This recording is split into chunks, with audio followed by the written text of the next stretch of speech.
Welcome, fellow night owl, to tonight's tranquil journey through the annals of history. As you settle in for a restful night's sleep, I invite you to join me on a voyage back to a time long past, an age of chivalry and castles, of kings and queens ruling vast realms from atop bejeweled thrones. Before we begin our tale, I'd love to know where in the world you're tuning in from tonight and what time of day it is in your corner of the globe. Feel free to leave a comment and share.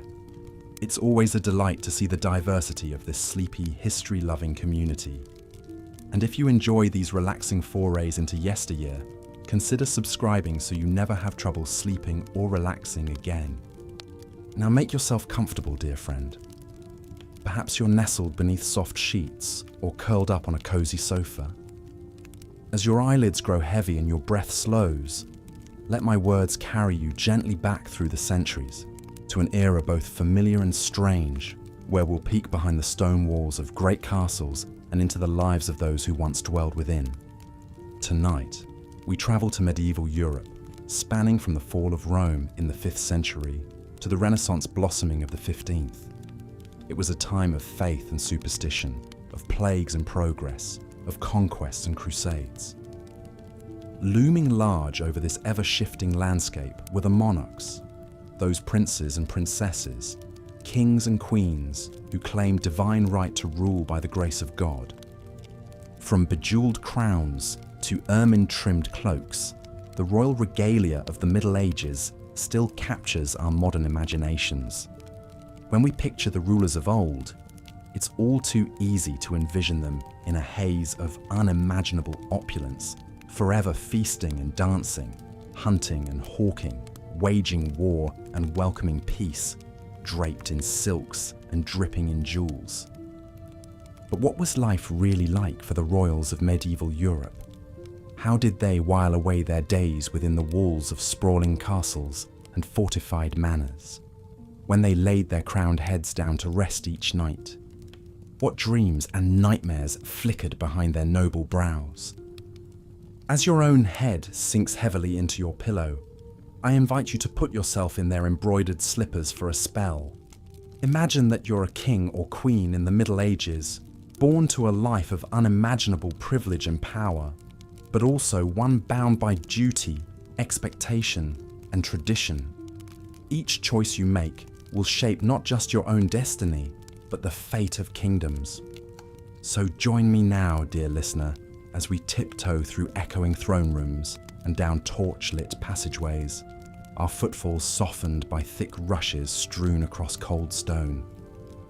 We'll eavesdrop on councils and ceremonies, feasts and festivals, births and betrothals.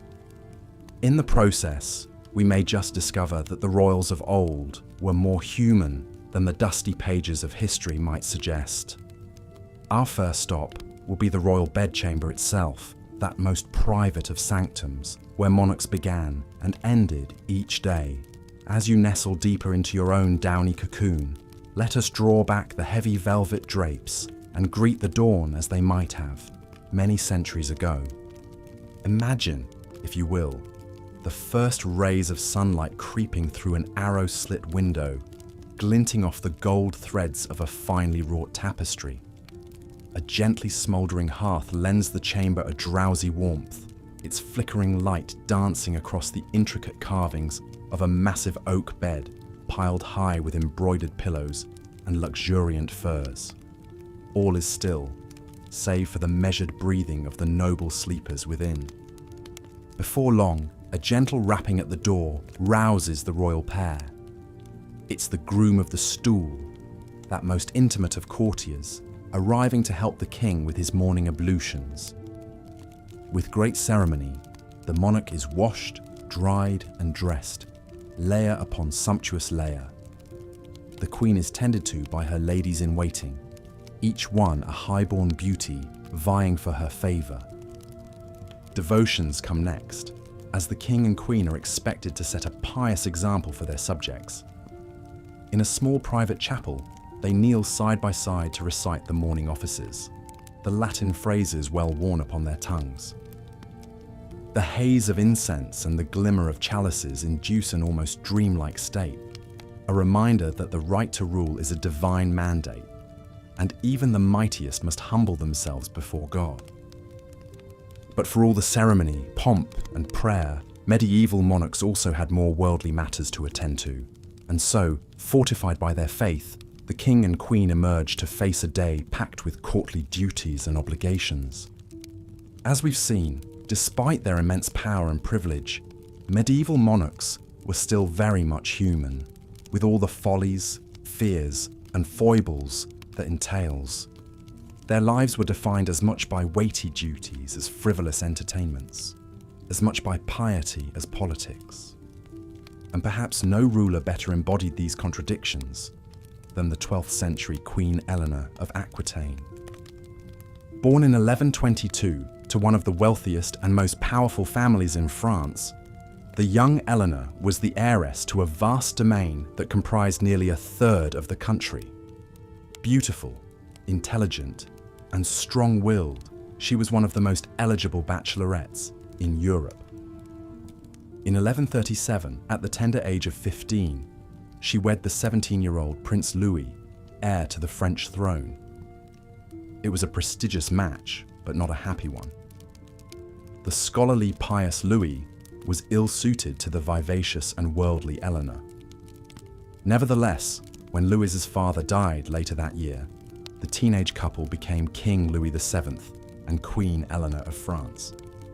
Despite their differences, Eleanor joined Louis on the Second Crusade in 1147, leading a contingent of her own Aquitanian soldiers. This headstrong act was rather scandalous at the time. Crusading was thought to be the domain of men, not ladies. But Eleanor was no ordinary lady. Dressed in armor and mounted on a white horse, she cut a striking figure on the march to the Holy Land. Unfortunately, like most crusades, it ended in disappointment. The Christian armies failed to retake Jerusalem and returned home in defeat. The crusade only widened the rift between Eleanor and Louis. They had never been close, but now they could barely stand each other. After 15 years of marriage and 2 daughters, the mismatched couple sought an annulment on grounds of consanguinity, being related by blood, a big taboo for the church. In reality, it was a thin excuse to get out of an unhappy marriage. The Pope granted the annulment in 1152, and at the age of 30, Eleanor found herself single and ready to mingle. She didn't stay single for long, though. Just 2 months after her annulment, Eleanor married the strapping young Duke of Normandy and Count of Anjou, an 18-year-old fellow by the name of Henry Plantagenet. It was a whirlwind romance and a savvy political move. Through their union, Eleanor's lands were joined with Henry's, creating a powerful counterweight to the French crown. But that was just the beginning. When Henry's cousin King Stephen of England died in 1154, Henry pressed his claim to the English throne and became King Henry II, with Eleanor as his queen. At a stroke, the couple now ruled a vast empire that stretched from Scotland to the Pyrenees, the so-called Angevin Empire. Over the next 13 years, the fertile Eleanor would bear Henry 8 children, 5 sons and 3 daughters, including the future kings Richard the Lionheart and John Lackland of Magna Carta fame. However, all was not wedded bliss for the royal couple. Like Eleanor's first marriage, her second union was marked by conflict and strife. Henry was a serial philanderer, openly taking mistresses and siring illegitimate children. He was also a domineering and often cruel husband, restricting Eleanor's movements and limiting her authority. The fiercely independent Eleanor chafed at such treatment, and the marriage deteriorated into a Cold War. Things came to a head in 1173 when Eleanor's sons, prodded by their mother, rebelled against Henry in a bid for power. It was the ultimate dynastic betrayal. But the revolt sputtered out, and Henry took his revenge. He captured Eleanor and imprisoned her for the next 16 years, locking her away in various royal castles. Her sons fared little better. Henry's namesake, the young king, died of dysentery while leading a rebellion in 1183. Geoffrey perished in a jousting tournament in 1186. But time and tide wait for no man, not even kings. When Henry himself died in 1189, Eleanor's favourite son Richard ascended to the throne, and one of his first acts was to free his long-suffering mother. At the ripe old age of 67, Eleanor rode out of captivity and returned to the seat of power. With Richard often absent on crusade, Eleanor served as regent for her son, skillfully managing the realm and his ransom when he was briefly held hostage. Even in her twilight years, the indomitable Eleanor remained a force to be reckoned with. When Richard died in 1199, she supported her youngest son John's claim to the crown over his nephew Arthur. At the age of 77, she personally led an army to lay siege to Arthur's supporters, securing the succession for John. She died in 1204 at the monastery of Fontevraud, at the astounding age of 82, an incredible lifespan for that time. In many ways, Eleanor of Aquitaine both reflected and defied the norms for medieval queens. She wielded immense power and wealth, shaping the politics of her age through her marriages and machinations. But she also endured great hardships, from an abusive husband to a 16-year imprisonment. She was a woman who broke the mold, who refused to be constrained by the expectations of her gender or station. A trendsetter and a trailblazer, a crusader and a queen, a mother and a monarch. Eleanor's extraordinary life reads like something out of an epic novel. Yet her story is no fiction, but rather a testament to the complex realities of life for medieval royalty.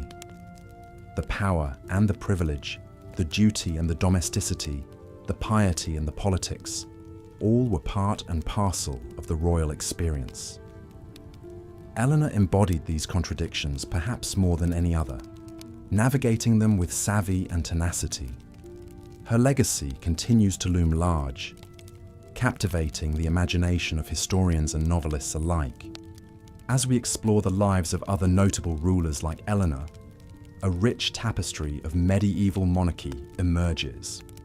A world of decadent feasts and pious fasts, of grand castles and grander cathedrals, of arranged marriages and courtly love affairs. A world where reputation was everything and dynasty was destiny, where the crown was both a blessing and a burden. In short, a world at once strangely alien and strikingly familiar. Perhaps that is why peering into the private lives of medieval kings and queens continues to fascinate us. It offers a window into a lost world, a glimpse of humanity beneath the crowns and coronets. In their triumphs and tribulations, their vices and virtues, we see reflections of ourselves across the ages. And in that sense, their stories become our stories, their history becomes our heritage. So as we conclude our journey through the rarefied realm of medieval royalty, let us take a moment to ponder the lessons their lives can teach us. The perils of power, the burdens of privilege, the weight of expectation, but also the enduring human capacity for resilience, for reinvention, for leaving a mark on history. For in the end, though they may have worn crowns and sat on thrones, they were still flesh and blood, still fallible and mortal, just like you and me. And on that note, dear listener, it is time for us to bid farewell to the gilded courts and candlelit halls of ages past. May your dreams be filled with visions of mighty castles and fair maidens, of brave knights and wise kings. And may you awake refreshed with a newfound appreciation for the royalty of old and the humanity in us all. Until next time, I bid thee good night and sweet dreams. With the founding of the Order of the Garter, Edward III set a new standard for the pageantry and chivalric ideals that would come to define royal life in the late Middle Ages. This prestigious order of knighthood, with its elaborate ceremonies, grand feasts, and distinctive emblem of a blue garter, epitomized the pomp and majesty that medieval monarchs sought to cultivate. As we've seen, Edward and his Queen Philippa presided over a splendid court culture at Windsor Castle, surrounding themselves with the greatest artists, poets, and musicians of the age. But amidst all the grandeur and revelry, medieval rulers were also expected to embody a deep and abiding piety. Religion suffused every aspect of life in the Middle Ages, and this was especially true for monarchs who ruled by divine right. A king or queen was seen as God's anointed representative on earth, entrusted with leading their people, not only in matters of state, but in spiritual affairs as well. As such, medieval royalty were held to the highest standards of moral rectitude and religious devotion. A typical day for a medieval monarch would begin with morning mass in their lavish private chapel, attended by a retinue of priests and clerics. Kings and queens would spend long hours in prayer, offering supplications for the well-being of their realm and the salvation of their immortal soul. The Book of Hours, a richly illuminated devotional text, was a prized possession of many royals who would pore over its gilded pages in quiet contemplation. The religious calendar also dictated much of the rhythm of courtly life. The liturgical year was punctuated by a series of holy feasts and fasts that all members of the royal household were expected to observe. Lent, in particular, saw the royal diet restricted to very simple meatless meals in emulation of Christ's 40 days in the wilderness. But it was during the great celebrations of Christmas and Easter that the piety and majesty of medieval monarchy reached its fullest flower. The king or queen would preside over magnificent ceremonies in the great cathedrals, wearing their finest regalia and crowns. Amid clouds of incense and the chants of massed choirs, they would take communion before their assembled subjects, affirming their role as the ultimate spiritual authority in the land. This public display of piety was immensely important for cultivating the aura of sanctity and righteousness that medieval rulers depended on to legitimate their earthly power. By publicly venerating saintly relics, endowing monasteries and churches, and even embarking on holy pilgrimages and crusades, kings and queens sought to reinforce their image as the godly stewards of Christian society. Perhaps no one embodied this ideal of the pious medieval monarch more fully than Louis IX of France, known to history as Saint Louis. Renowned for his devout faith and austere lifestyle, Louis was a king who fasted regularly, wore a hair shirt under his royal robes as a sign of penance, and even invited the poor to eat at his table.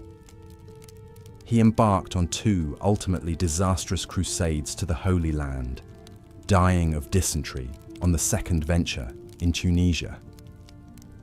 But his reputation for saintliness only grew, and he was canonized by the Catholic Church just 27 years after his death.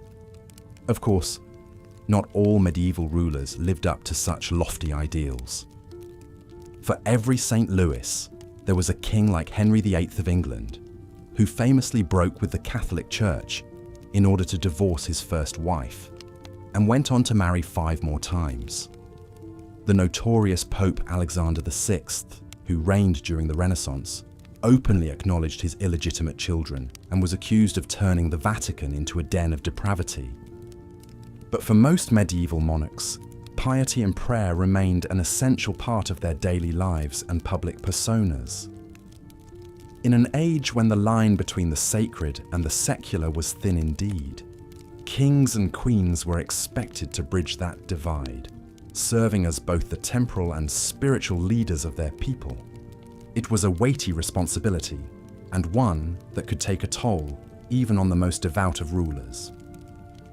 The great Carolingian emperor Charlemagne, who ruled much of Western Europe in the 8th and 9th centuries, was said to have wept with emotion as he took communion on his deathbed.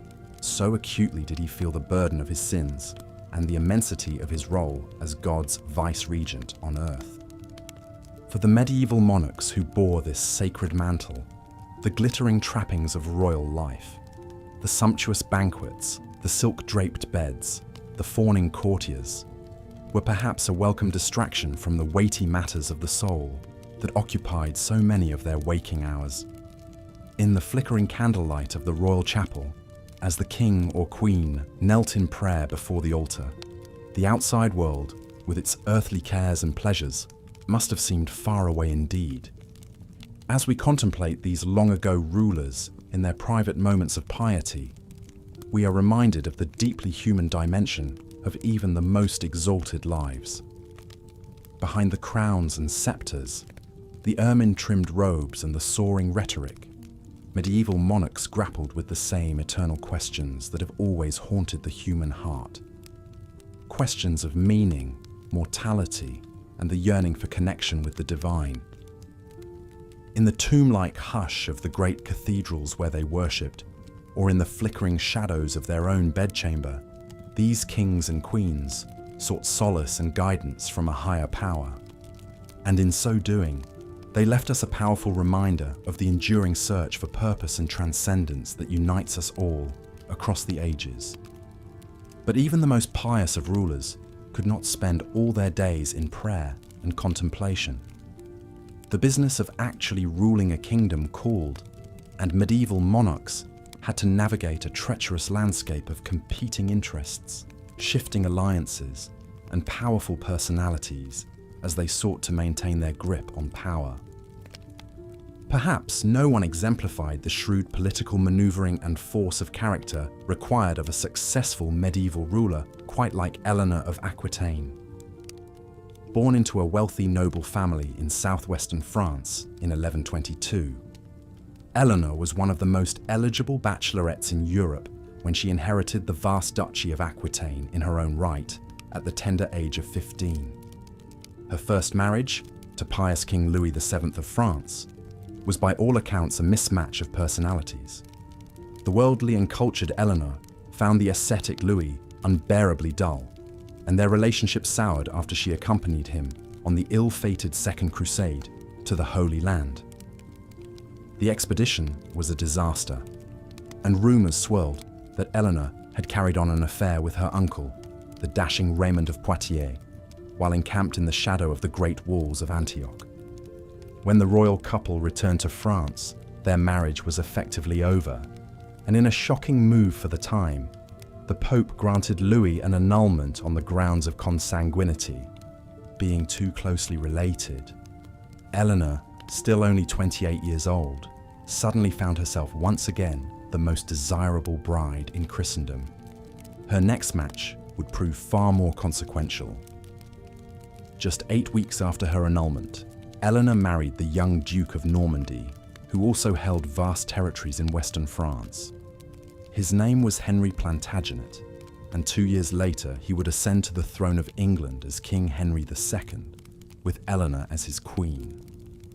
Together, Eleanor and Henry would preside over a sprawling empire that stretched from the Scottish borders to the Pyrenees Mountains, encompassing all of England and more than half of modern-day France. It was one of the largest and most powerful realms in medieval Europe, and at its centre stood the formidable partnership of Henry and Eleanor. Over the course of their tempestuous 35-year marriage, the royal couple would have 8 children together, including 2 future kings of England, the legendary Richard the Lionheart and his treacherous brother John. Eleanor would serve as regent for her sons when they took the throne, wielding immense power and influence in her own right. But her path to becoming one of the most powerful women in medieval Europe was hardly a smooth one. Eleanor and Henry's marriage was notoriously fractious, marked by infidelities, power struggles, and outright rebellion on the part of their sons, often with Eleanor's backing. In 1173, Eleanor's 3 eldest sons, young Henry, Richard, and Geoffrey, rose up against their father in a bid for greater autonomy and control over their own territories. Eleanor, who had long chafed under Henry's efforts to curtail her authority, sided with her sons in the revolt. But the rebellion was ultimately crushed, and Eleanor was captured while attempting to flee to France. An enraged Henry imprisoned her, keeping his queen under house arrest for the next 16 years. It was only after Henry's death in 1189 that Eleanor was finally freed by her son Richard, now King of England. Despite being nearly 70 years old, she lost no time in reasserting her political influence. When Richard set off on the Third Crusade shortly after his coronation, Eleanor served as regent in his absence, governing England with a firm hand. She would go on to outlive both Richard and his successor John, dying in 1204 at the remarkable age of 82. Eleanor's long and tumultuous life offers a fascinating glimpse into the complex realities of power and gender in the medieval world. As a woman who wielded immense influence in her own right, as a wealthy heiress, queen consort, regent, and mother of kings, Eleanor defied many of the constraints placed on her sex in an intensely patriarchal society. But her story also underscores the precariousness of even the most exalted woman's position in medieval society. For all her wealth and influence, Eleanor was still ultimately subject to the will of the men around her. First her husbands, then her sons. Her imprisonment at Henry's hands serves as a stark reminder of the limits of female power in a world where kings still ruled supreme. And yet, Eleanor's enduring fascination for historians and storytellers alike suggests that her legacy transcends the simple trappings of royalty or the constraints of her gender. In many ways, she embodies the restless, questing spirit of an age, a time when the old feudal order was giving way to a new world of courtly romance, chivalric ideals, and the first stirrings of individualism. As a patron of the arts and a leader of the courts of love, grand assemblies where the conventions of courtly romance were celebrated and codified, Eleanor helped to shape the cultural ideals that would define the High Middle Ages. Her influence can be seen in everything from the love poetry of the troubadours to the soaring cathedrals and illuminated manuscripts that still take our breath away today. In Eleanor's story, we see a woman who grappled with the great questions of her age, questions of power, faith, love, and duty, and who left an indelible mark on the world she inhabited. Hers is a tale of ambition and intrigue, of passion and politics, of the struggle to assert oneself in a world that was not always kind to strong-willed women. But it is also, in the end, a deeply human story, a reminder that even the most towering figures of history were flesh and blood people, with all the flaws and foibles that entails. In the flickering candlelight of a long-ago castle chamber, we can imagine Eleanor as she might have been in a rare moment of repose, a woman of indomitable spirit and fierce intelligence, yet still subject to the same yearnings and vulnerabilities that have always animated the human heart. As we drift off to sleep, let us dream of Eleanor and her world, a world of crenellated battlements and fluttering banners, of soaring cathedrals and scented gardens, of love and war and the eternal dance of power. And let us remember too that the great sweep of history is ultimately woven from the countless strands of individual lives, each one a story waiting to be told, a legacy waiting to be remembered in the stillness of the night. As we've seen, the lives of medieval monarchs were steeped in extravagance and pageantry, yet also heavily circumscribed by rigid expectations and weighty responsibilities. For all the grandeur of their castles and courts, kings and queens faced a daily existence that was in many ways far from enviable. Take Eleanor of Aquitaine, for instance. Born into wealth and privilege as the heiress to a vast duchy, she became Queen of France at the tender age of 15, upon her marriage to King Louis VII. The young couple embarked on the ill-fated Second Crusade together, a grueling journey across thousands of miles that ended in military failure and personal estrangement. After 15 years of marriage and the birth of 2 daughters, Eleanor and Louis's union was annulled on grounds of consanguinity. But Eleanor's story was far from over. Just 8 weeks later, she married the young Duke of Normandy and Count of Anjou, who shortly thereafter ascended the throne as King Henry II of England. As Queen once again, Eleanor proved a formidable political presence, governing England as regent during Henry's long absences and bearing him 8 children, including the future kings Richard the Lionheart and John Lackland. Yet for all her power and influence, Eleanor's life was tumultuous and constricted by the politics of the day. Her marriage to Henry grew increasingly fractious, and she eventually incited her sons to rebel against their father, a transgression for which she spent 16 years under house arrest. In the end, she outlived both her husbands and all but 2 of her 10 children, dying at the ripe old age of 82 as the Queen Mother and one of the great survivors of the age.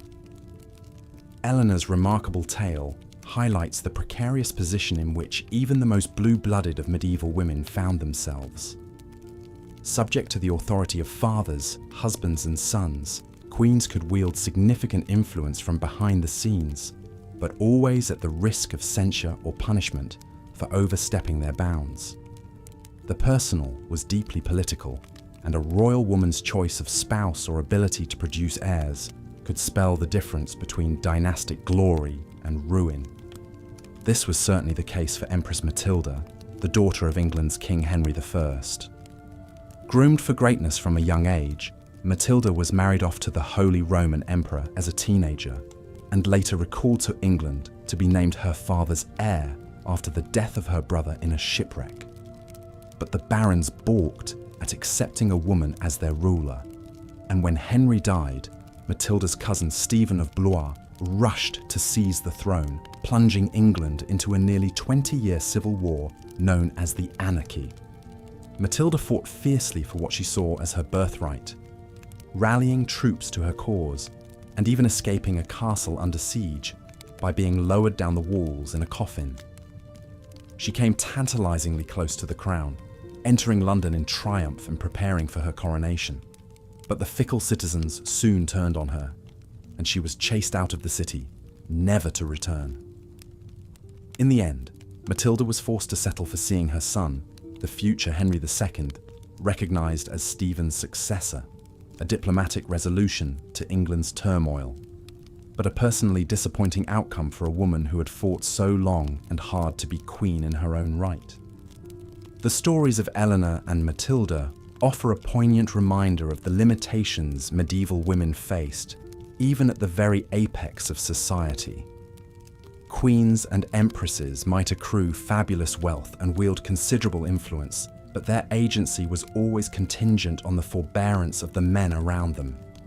In a world where martial prowess was the ultimate source of authority, female rulers were only ever regents or intercessors, never truly secure on their thrones. Yet if the political sphere was largely closed off to them, medieval royal women could and did find other outlets for their ambitions.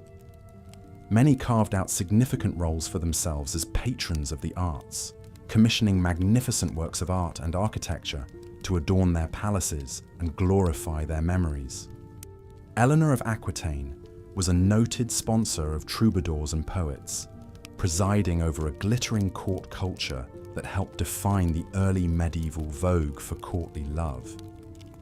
Other queens took a more active role in the religious life of their realms, founding abbeys and monasteries, going on pilgrimages, and even leading crusades, as Eleanor did alongside her first husband. The church offered a rare space where royal women could exercise a degree of autonomy and spiritual authority, even as it relegated them to a subordinate position in the social order. Of course, not all medieval monarchs were as outsized characters as Eleanor or Matilda. For every ruler who left an indelible mark on the historical record, there were scores more who lived and died in relative obscurity, their names recorded only in dry chronicles and faded pedigrees. These forgotten sovereigns may not have shifted the course of nations, but their experiences too are crucial for understanding what life was like for royalty in an age far removed from our own. Consider, for instance, the daily routine of an average medieval king. Although we might think of royal schedules today as jam-packed with court ceremonials, diplomatic engagements, and affairs of state, the reality in medieval times was often considerably more slothful. While the typical day would open with mass at dawn, and perhaps some dispensation of justice or audiences with courtiers, Many monarchs spent long stretches in sybaritic ease, drifting from banquet to hunt to gaming table in a haze of idle pleasure-seeking. Writing in the 12th century, the chronicler Walter Map described a royal feast with more than a hint of moralistic judgment. In the midst of wanton joys and unbridled pleasures, with jesters and minstrels, dishes and delicacies fit for kings, dancers and jugglers, all shame was cast aside, all modesty abandoned, and day was turned into night by the torches' flare, and the air resounded with shouts and acclamations. Behind the bluster, one can detect a very human vulnerability. For all their license to indulge in feasts and frivolities, medieval monarchs were expected to live up to nearly impossible ideals of nobility, piety, and honor. They were supposed to be generous patrons, fierce warriors, wise judges, and unimpeachable moral examples, all while navigating the treacherous currents of court politics and dynastic rivalry. It's little wonder that so many sought refuge in life's fleeting pleasures or clung to the comforts of religion. At the end of the day, perhaps that is what is most striking about the medieval, monarchical experience. Not its distance from our own, but its fundamental humanity. Peeling back the ermine robes and shining crowns, one finds people not so different from ourselves. Individuals struggling to reconcile duty and desire, to make their mark on the world while playing the hands they were dealt by fate and circumstance. In a society as rigidly hierarchical as medieval Europe, it could be tempting to see royalty as superhuman paragons, blessed by birthright to glide far above the common run of cares and woe. But examine their lives more closely, and a different picture emerges. One of real men and women shouldering heavy burdens and harboring quiet dreams, much like any of us today. So, when next you settle down for the night and close your heavy eyes, spare a thought for those long ago kings and queens whose stories have drifted down to us through the ages. Imagine yourself behind the high stone walls of a draughty castle bedchamber, feeling the weight of the crown as your head sinks into the pillow. Dream yourself into their world of ceremony and intrigue, languor and longing, and ponder for a moment how much has changed and how much remains the same. As we've seen, the lives of medieval monarchs were shaped by weighty responsibilities and grand displays of power. But perhaps no ruler exemplified the precarious nature of royal authority quite like the 12th century Empress Matilda. Born in 1102 to King Henry I of England and Matilda of Scotland, the young princess enjoyed a privileged upbringing befitting her noble status.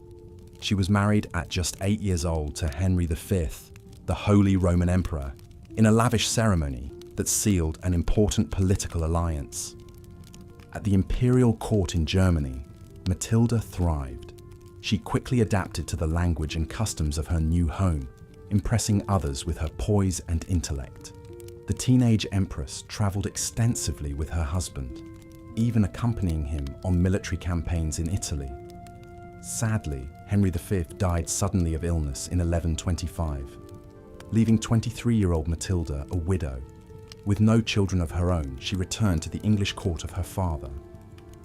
King Henry I doted on his only surviving legitimate child. He named Matilda as his heir and forced his barons to swear fealty to her, an unprecedented move, as a woman had never ruled England in her own right before. To bolster her claim, Henry arranged Matilda's marriage to the powerful Geoffrey of Anjou in 1128.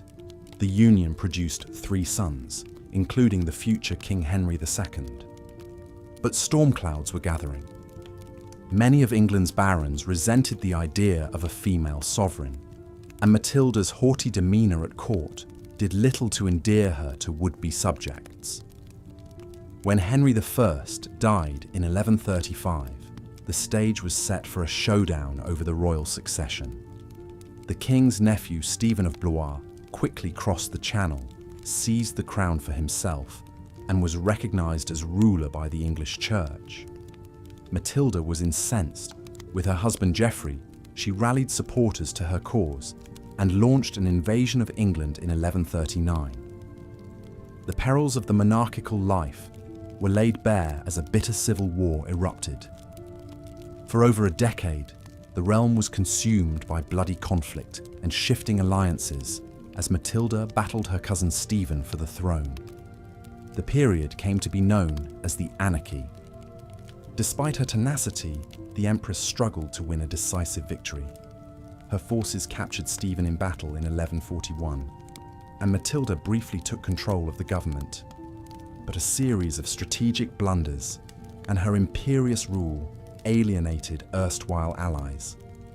A popular uprising drove Matilda out of London before her planned coronation. As the war dragged on, the people suffered immensely from the breakdown in law and order. In the end, neither Matilda nor Stephen would truly prevail. The anarchy ended in 1153 with the Treaty of Winchester, which allowed Stephen to keep the throne, but named Matilda's young son Henry as his successor. The following year, Stephen's death cleared the way for Henry II to finally restore stability to England. Matilda's decades-long fight to secure her royal inheritance was over. The dramatic saga of the Empress Matilda illustrates the reality that even the most privileged royal existence could be disrupted by political turmoil. Matilda was born into power and groomed for greatness, but her sex and stubborn personality ultimately hindered her path to the crown. While she never ruled in her own name, Matilda's lifelong quest to secure the throne laid the foundation for the Plantagenet dynasty that would dominate England for over 300 years. Throughout the Middle Ages, royals like Matilda were expected to serve as beacons of culture and learning for their people. In an era when access to education was limited mostly to the wealthy and religious orders, medieval monarchs played an outsized role in fostering the arts and sciences. Kings and queens would wield their vast resources as patrons, supporting the work of scholars and artisans in a grand show of power and prestige. Few things demonstrated the cultural clout of a ruler like commissioning magnificent works of architecture. Soaring cathedrals and imposing castles served as awe-inspiring tributes to both God and king. The Gothic style that flourished in the 12th to 16th centuries was characterized by pointed arches, flying buttresses, intricate sculptures, and luminous stained glass. All technical marvels requiring vast teams of skilled masons, glassworkers, and artisans to build.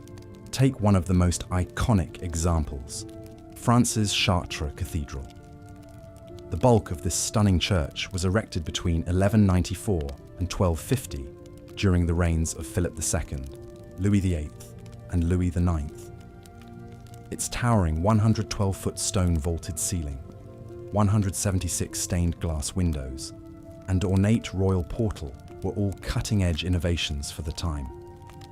As many as 300 artisans might have labored continuously over decades to construct this Gothic masterpiece. Of course, no less impressive were the projects royals commissioned for their own residences. Sprawling palaces and fortified castles were built and expanded over centuries, each new generation of rulers adding their own flourishes. The famed Palace of Westminster in London started as a humble 11th century dwelling for Anglo-Saxon kings. But by the time Richard II began rebuilding it in 1394, the palace boasted a magnificent great hall, separate royal apartments, and defensive walls enclosing over 10 acres along the River Thames. Inside their stately homes, medieval monarchs surrounded themselves with beauty. Tapestries were the ultimate status symbol. Incredibly expensive to create, they added warmth, colour, and storytelling to drafty stone halls. Kings from Charlemagne to Henry VIII amassed vast collections of ornate tapestries, like the 14th century Apocalypse series, spanning 472 feet in length. Illuminated manuscripts, paintings, frescoes, silk cushions, and silver plate rounded out the sumptuous decor. But royal patronage extended far beyond the visual arts. Poets, playwrights and musicians could gain fame and fortune in the orbit of the court. Rulers sponsored lavish performances and competitions and hired the most renowned creator of the day as official court composers. One could trace the evolution of secular music through luminaries like Guillaume de Machaut, who served John the Blind, King of Bohemia in the 1300s. Perhaps one of the most enduring forms of cultural patronage practiced by medieval monarchs was the founding of universities and libraries. From the 1100s onward, a ruler's prestige became tied to how many scholars they could attract and institutions they could endow. The universities of Oxford, Cambridge, and the Sorbonne all had royal patrons. Vast collections amassed in places like the Library of the Louvre made Paris a capital of learning. By supporting the dissemination of knowledge, royals hoped to glorify God and their own reputations. Of course, not all cultural projects were so high-minded. Entertaining the court was a major preoccupation, and some rulers gained fame for their lavish festivities that went on for days. One particularly notorious example was the so-called Bal des Ardents, or Ball of the Burning Men, held by the French Queen Isabeau of Bavaria in 1393. For this wild masquerade, King Charles VI and several lords dressed up as wild men, in costumes of linen soaked with resin for a hairy effect. When the king's brother approached with a torch, the highly flammable outfits caught fire. Several men were burned alive, though the king was saved by the quick actions of his young aunt. The night's gruesome turn was considered an ill omen, foreshadowing Charles VI's later bouts of madness. Such tragedies aside, the cultural legacy left by medieval royalty is undeniable. The period marked a flowering of creativity and learning, with rulers leading the way as patrons. By commissioning magnificent buildings, art, and institutions of knowledge, kings and queens hoped to achieve a kind of immortality beyond their own reigns. And for we moderns peering back through the centuries, these tangible remnants of royal lives help bring a long-ago era into vivid focus. While it can be tempting to romanticize the pageantry and luxury of medieval royalty, the day-to-day reality for even the most powerful rulers was often quite constrained. The famous axiom, uneasy lies, the head that wears a crown, captures the suffocating pressure and isolation that could characterize life at the very top of the hierarchy. Even for anointed monarchs, there was little privacy or personal freedom. A royal's daily existence revolved around ritual, with each hour stipulated by religious services, official ceremonies, court functions, and prescribed leisure activities. Every action was governed by strict protocol and etiquette, from how lowly servants could approach them to what dishes could be served at a banquet. And a sprawling entourage of attendants, courtiers, and guards meant a king or queen was rarely, if ever, truly alone. Consider the claustrophobic conditions of King Charles VI of France, who reigned from 1380 to 1422. From childhood, Charles was monitored constantly, his tutors and minders tracking his every movement and conversation. He had to make a formal entreaty to the royal council for permission to visit his wife in another castle. His descent into madness as an adult only tightened the net of supervision around him. Though sovereigns wielded vast power in theory, they were often constrained by webs of tradition and aristocratic power in practice. Running a realm required keeping landed nobles happy, which meant granting them the right offices, marriages, and honors at court. And before the rise of professional bureaucracies, kings relied on their great magnates to carry out everything from collecting taxes to fielding armies, giving them immense leverage. Those who failed to placate their noble subjects could face dire consequences. The Barons' Wars of the 2600s England saw King Henry III taken hostage by a rogue confederation of lords after they felt he had slighted their ancient rights and privileges. Henry was forced to accept reforms limiting royal authority and giving more power to a council of nobles. The crown's dependence on the goodwill of aristocrats was laid bare. The most intimate aspects of a ruler's life were dictated by politics as well. Marriages, especially for women, were almost always arranged with diplomatic aims in mind. Kings and queens were seen as valuable pieces on the dynastic chessboard, used to seal alliances or territorial claims. The wishes of the betrothed were rarely a factor. Princes and princesses often met their new spouses for the first time at the altar. Once wed, a royal couple's chief duty was to produce heirs to continue the dynasty. This pressure was especially intense for women, whose worth was often measured by their fertility. The 15th century Margaret of Anjou endured 7 years of marriage to King Henry VI, without conceiving before finally giving birth to a son, Edward. But when the long-awaited prince was disinherited amid the Wars of the Roses, Margaret transformed into a fierce warrior, leading armies into battle on his behalf. Of course, not all royal marriages were cold political alliances. The great love story of Edward I and Eleanor of Castile in the 1200s is documented in adoring letters that capture their mutual affection. And the 14th century saw the reign of the princes in the Tower, the devoted Edward II and his friend Piers Gaveston, who shared an emotional and perhaps romantic bond. But even these relationships played out on a public stage, subject to the scrutiny of courtiers. Despite the immense privilege of their rank, royalty sacrificed much of their personal autonomy. The crown's seclusion also meant a formal distance from their subjects. Glimpses behind the carefully controlled facade, like Henry VI's melancholic breakdowns or Edward II's grief over the death of Gaveston, reminded the realm of the humanity of their rulers. But more often, what people saw, and what history records, is the public persona of an exalted but inaccessible figure. In the end, perhaps the greatest constraint on a medieval monarch was an unrelenting pressure to measure up to the lofty ideals of the role. Kings were to be paragons of justice, founts of honor, defenders of the church. Queens should be models of beauty, virtue, and piety. They must appear strong but merciful, dignified but generous. And through their patronage and conquest, they had to build a worthy legacy for the ages. Imagine the weight of these expectations on even the most high-born shoulders. Peering back through the mists of time, one almost sees the glittering mask of royalty slip aside, revealing the all-too-human faces beneath the crowns. The bejeweled robes and heraldic banners cannot conceal the cares and passions of people like any other. People who laughed and wept and raged between the grand ceremonies and stately portraits. As the velvet curtains of history fall closed on the pageant of medieval royalty, perhaps this is what lingers in the imagination.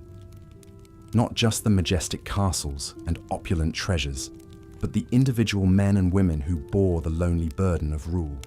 While monarchs' lives were in many ways impossibly distant from our own, to empathize across the ages is to sense an inner world that was achingly familiar, whether crowned or common-born.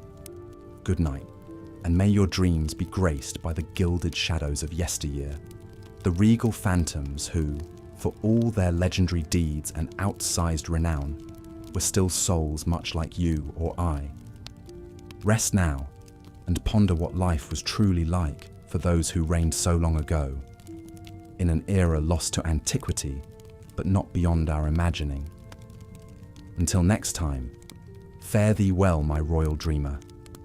Continuing from where we left off, let us delve deeper into the remarkable life and times of Eleanor of Aquitaine, a woman who shaped the course of history in medieval Europe. Born in 1122, Eleanor was the daughter of William X, the wealthy and powerful Duke of Aquitaine. From a young age, she was groomed for greatness, receiving an education befitting a future queen. She learned to read and write, a rare accomplishment for a woman in those times, and was tutored in languages, music, and the arts of courtly love. At the tender age of 15, Eleanor's life took a dramatic turn when her father died unexpectedly on a pilgrimage to Santiago de Compostela. As the eldest of his two daughters, Eleanor inherited the vast Duchy of Aquitaine, making her the most eligible bride in Europe. Suitors from far and wide sought her hand in marriage, vying for the chance to control her immense wealth and territory. In the end, it was Louis VII, the young King of France, who won Eleanor's hand. They were married in 1137, just a few months after Louis had ascended to the throne. At first, the union seemed a happy one, with Eleanor bringing a much-needed infusion of wealth and culture to the French court. She introduced the troubadour tradition of courtly love, sponsoring poets and musicians who sang of chivalry and romance. But despite their auspicious beginnings, Eleanor and Louis's marriage soon began to fray. Eleanor was a strong-willed and independent woman, accustomed to ruling her own lands. She chafed at the restrictions placed on her by the conservative French court and the pious Louis, who disapproved of her extravagance and worldly ways. Matters came to a head in 1147, when Louis announced his intention to lead the Second Crusade to the Holy Land. Eleanor, ever the adventurer, insisted on accompanying him, along with a retinue of her ladies and troubadours. The crusade was a disaster, with the French army decimated by disease and the harsh desert conditions. Rumors swirled that Eleanor had engaged in an affair with her uncle, Raymond of Poitiers, the Prince of Antioch, further straining her relationship with Louis. Upon their return to France, the royal couple's estrangement was complete. After 15 years of marriage and 2 daughters, they sought an annulment on the grounds of consanguinity, as they were third cousins. The annulment was granted by Pope Hygiene III, and Eleanor was once again free to marry. Her choice of husband this time would have even more profound consequences. Just 8 weeks after her annulment, Eleanor married Henry Plantagenet, Duke of Normandy and Count of Anjou, who stood to inherit the English throne. Their union created a vast empire that stretched from the Scottish border to the Pyrenees, and would eventually give rise to the Plantagenet dynasty that ruled England for more than 300 years. As Queen of England, Eleanor proved a formidable consort to Henry II.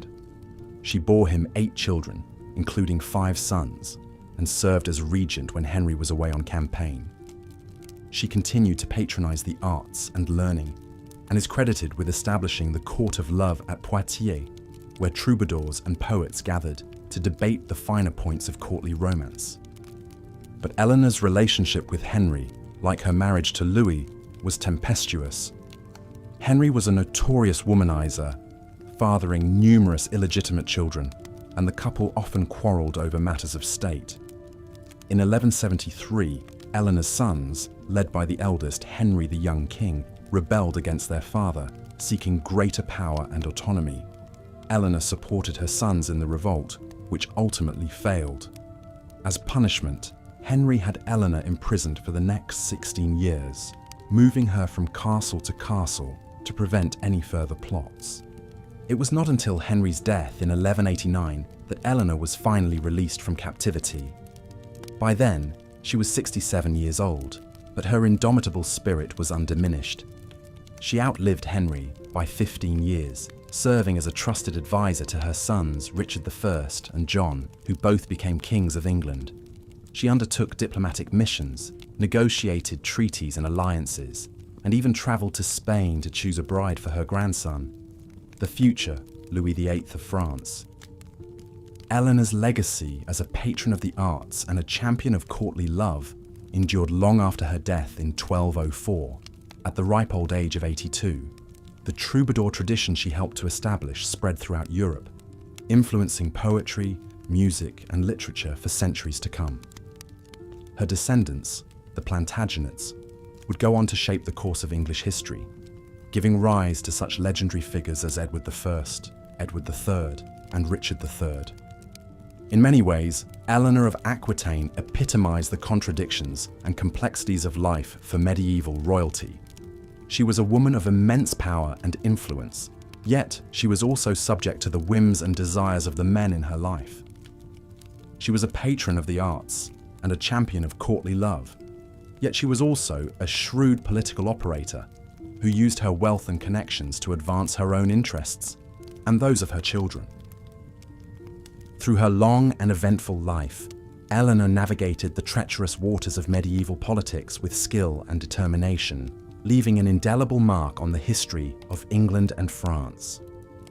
She remains a fascinating figure to this day, a woman who defied the conventions of her time and left a legacy that endures more than 800 years after her death.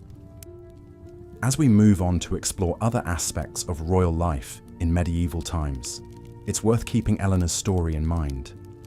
Hers was a life of privilege and power, yet also one of great challenges and adversity. In her triumphs and her struggles, she reflects the larger themes and trends that shaped the lives of medieval monarchs, from the weighty responsibilities of rulership to the personal sacrifices and compromises that came with the crown. So let us now turn our attention to those responsibilities and sacrifices and examine more closely the unique lifestyle of royalty in the Middle Ages. As we do so, we may find that the glittering facade of wealth and privilege conceals a more complex and often troubling reality, one in which even the most powerful rulers were subject to forces beyond their control. As the sun rose over the medieval landscape, the day began for the monarchs and their household.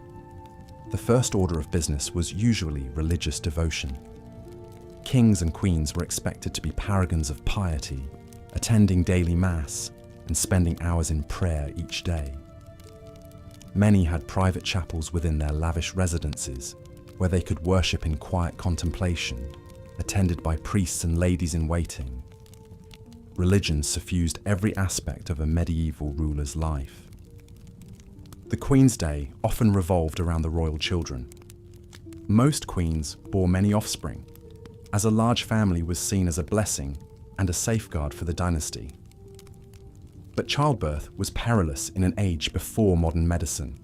Queens frequently died in childbed, as did infants and young children.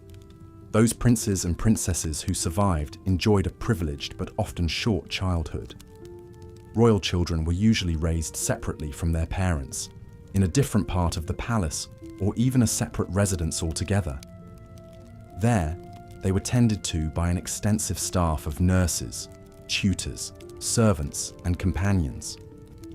A princess would learn domestic skills like needlework, as well as dancing, music, and social graces.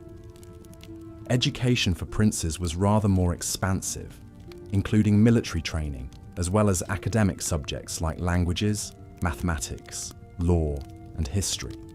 All were rigorously schooled in religion and courtly etiquette. But perhaps the most important lessons were in dynastic politics.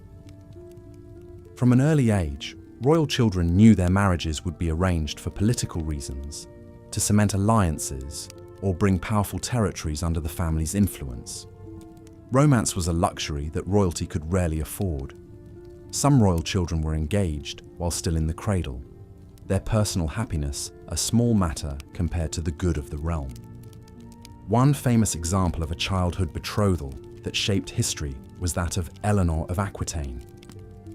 Born around 1122, Eleanor was the eldest daughter of William, Duke of Aquitaine, who possessed the largest and richest province in what is now France. The willful and high-spirited Eleanor became his heiress and was much sought after as a bride. She married the future King Louis VII of France when she was only about 15 years old. Beautiful, wealthy, and strong-minded, Eleanor was not content to be a demure queen consort. When her pious husband Louis joined the Second Crusade in 1147 to fight in the Holy Land, Eleanor shocked many by insisting on going with him. Accompanied by hundreds of her ladies, the queen set out in high style, wearing armor and carrying a lance. But the crusade did not go well for the French, and Louis and Eleanor's marriage became strained, not least because she failed to produce a male heir. Matters came to a head after they returned, and Eleanor sought an annulment on grounds of consanguinity, or being too closely related. The embarrassed Louis agreed, and their marriage was dissolved in 1152, leaving Eleanor single and in possession of her huge inheritance from Aquitaine. Being a great heiress made Eleanor a prime catch on the medieval marriage market.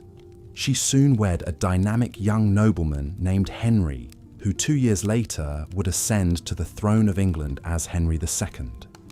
By him, Eleanor bore 8 children, including 5 sons, 2 of whom would become kings in their turn.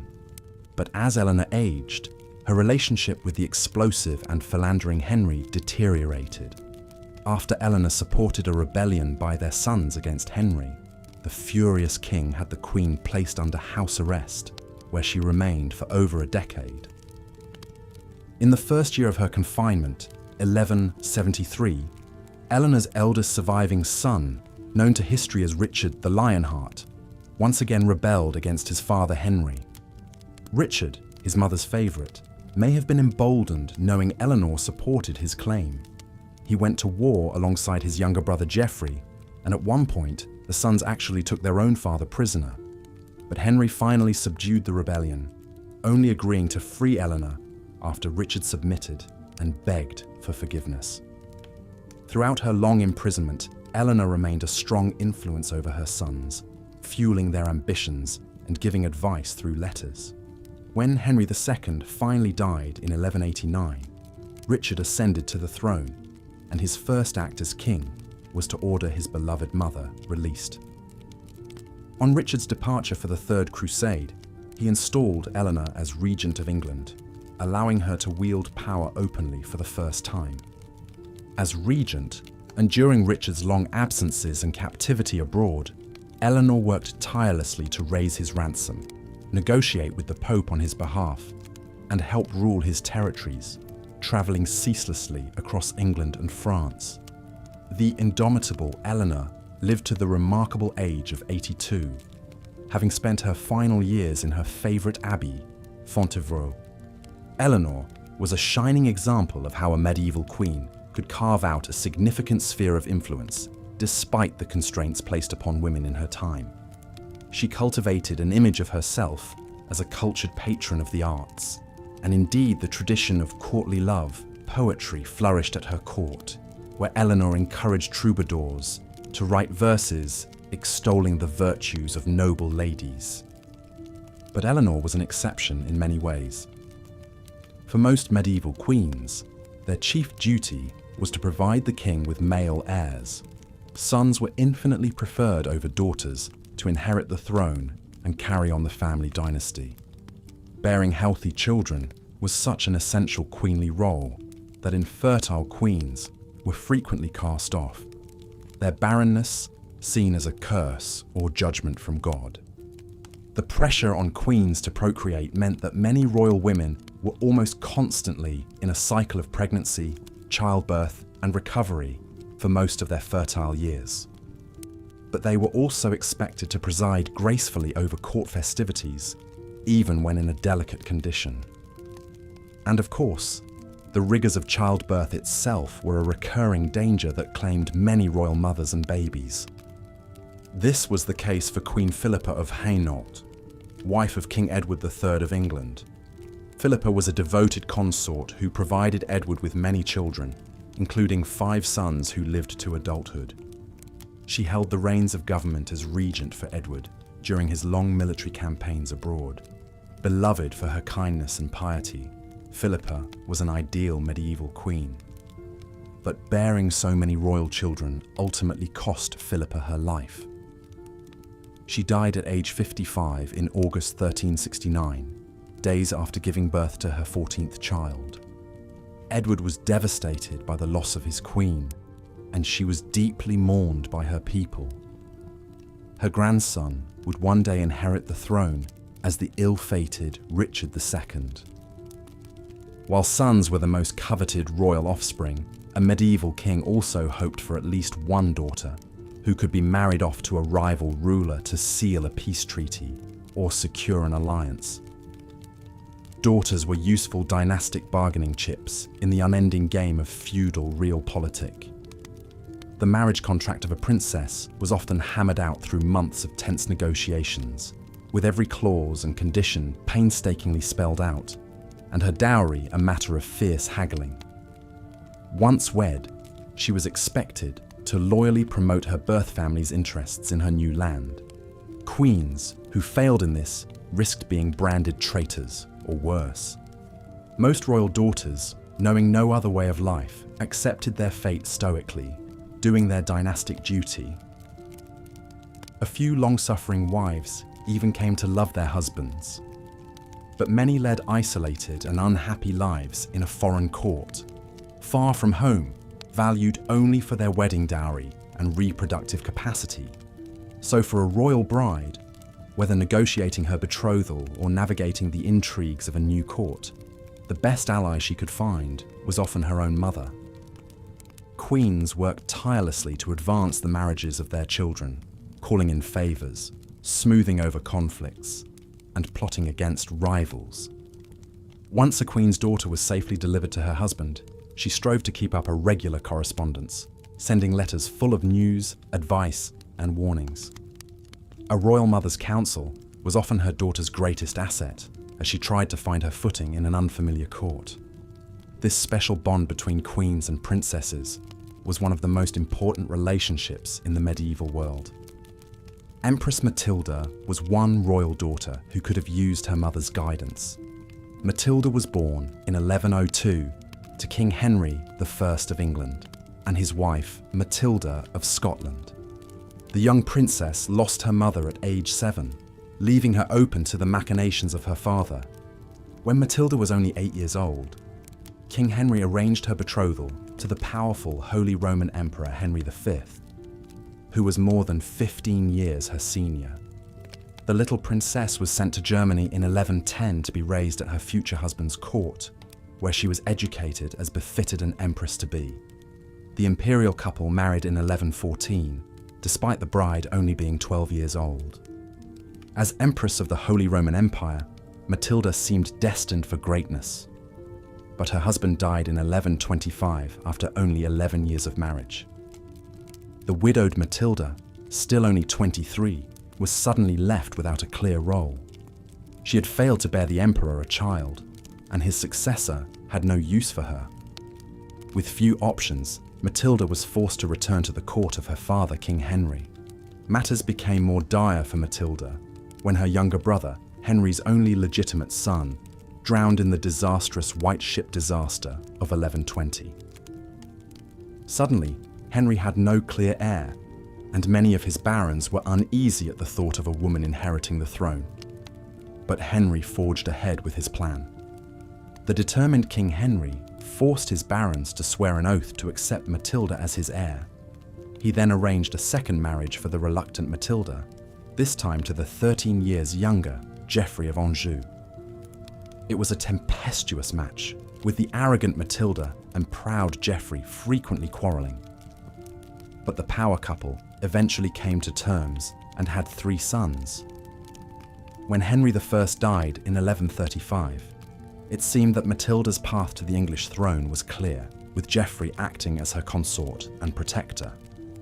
But many of the barons went back on their oath to Henry, and the throne was instead claimed by Henry's charming nephew, Stephen of Blois.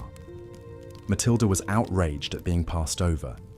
She rallied troops and supporters, leading them in an invasion of England in 1139.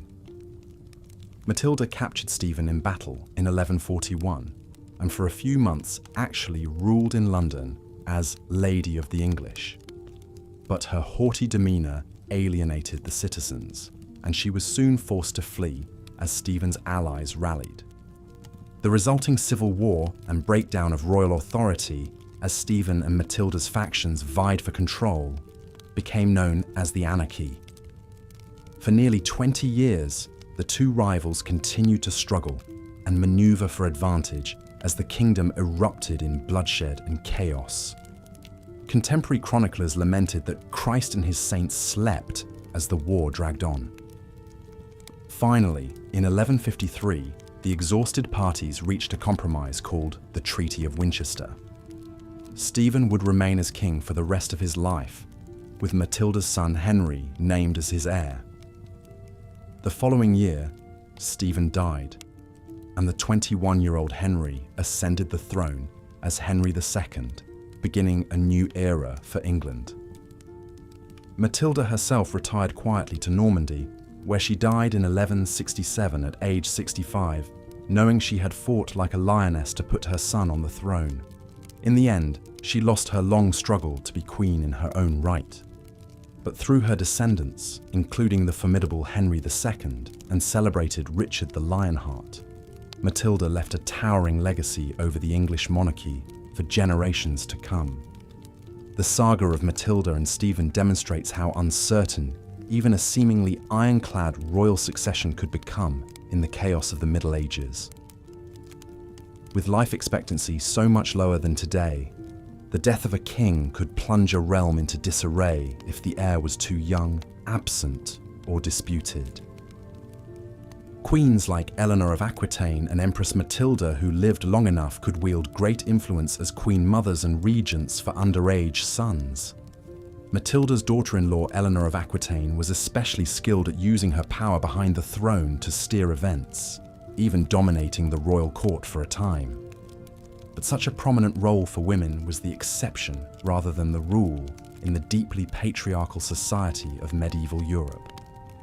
Women, even royal ones, were meant to be submissive, pious, and decorous, modeling the virtues of the ideal courtly lady.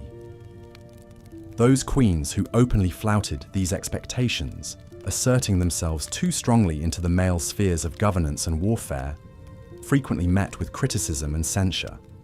Chroniclers denounced them as unnaturally ambitious viragos overstepping their proper womanly role. This was the case with Queen Isabella of France, wife of Edward II of England.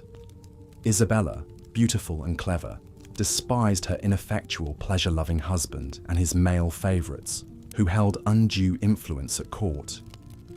In 1325, Isabella fled to France, where she took a lover, the ambitious nobleman Roger Mortimer.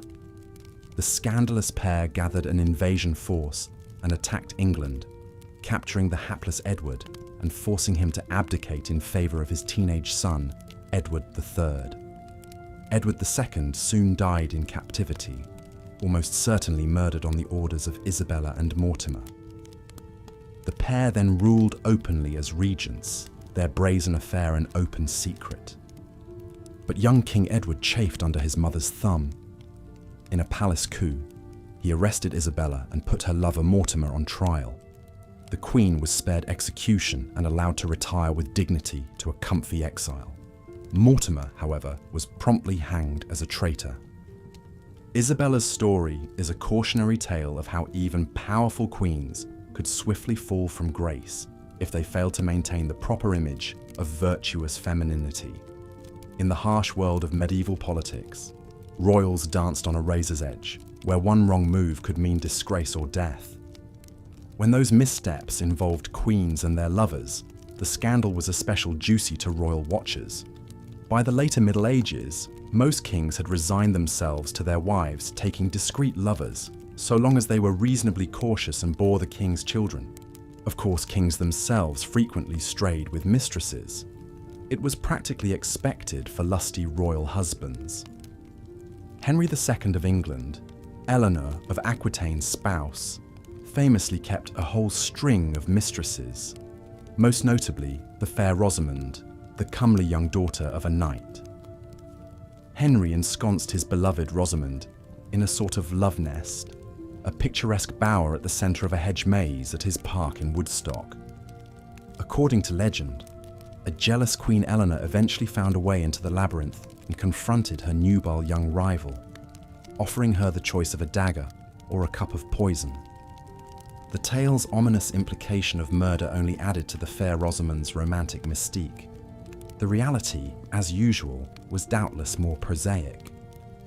Some historians believe Rosamond may have become a nun with Eleanor's knowledge, as a respectable way to remove her from the royal court.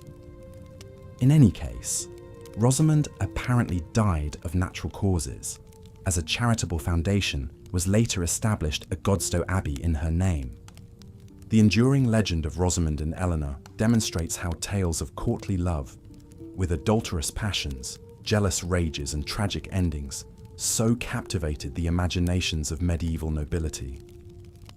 Such scandalous romances whether real or embellished, were the favourite gossip around palace fireplaces and banquet tables. So, where did medieval royals do most of their philandering and politicking? Much of it occurred at their favourite royal residences and power bases. Kings, queens, and their courts were always on the move between castles, keeping an eye on their far-flung domains. The great royal domiciles of the Middle Ages were not just military fortifications, but also political nerve centres and stages for court pageantry and intrigue. The mightiest castles boasted concentric rings of stout walls, towers, baileys and keeps, plus lavish living quarters decked out in rich tapestries, fine furnishings and precious plate. A splendid example was William the Conqueror's White Tower, begun in the 1070s, the first and largest building at the Tower of London complex. Though meant to dominate and intimidate William's new English subjects, the White Tower also functioned as a showy royal residence, complete with a magnificent Great Hall, stately apartments, and a lovely chapel. Many exquisite examples of medieval royal apartments still survive today. One of the most opulent was the Palais de la Cité in Paris, the main seat of the French monarchy from the 10th century until Charles V moved the court to the Louvre in the 1360s. The Palais de la Cité was a vast complex combining a fortress, a prison, law courts, and a dazzling royal residence. At its heart was the sumptuous Grande Salle, a hypostyle hall with soaring vaults supported by colourful marble columns. The vault was painted a deep, inky blue, dotted with golden fleurs-de-lis, evoking the night sky. Magnificent statues of French kings lined the walls, staring down regally at courtiers and visitors. Though the Grande Salle was mostly destroyed by a fire in 1618, we can still marvel at one of its exquisite side chambers, the fairy tale Sainte-Chapelle. This glorious Gothic chapel was built by King Louis IX in the 1240s to house the supposed crown of thorns and other relics of Christ's Passion. The Sainte-Chapelle is famed for its dazzling stained glass windows, an ethereal expanse of luminous jewel tones soaring nearly 100 feet above the marble floor. Brilliantly hued scenes from the Old Testament and Passion cycle mesmerize the eye, awash with glowing. Life for royalty in medieval times was a world unto itself, set apart from the toil and concerns of the common people. While the lives of kings and queens were undoubtedly privileged, full of luxury and power beyond imagining for most, they also carried heavy burdens and weighty expectations. Their daily routines were marked by strict ceremony, onerous duties, and constant public scrutiny. The royal lifestyle was at once decadent and demanding, a glittering facade masking very human struggles within.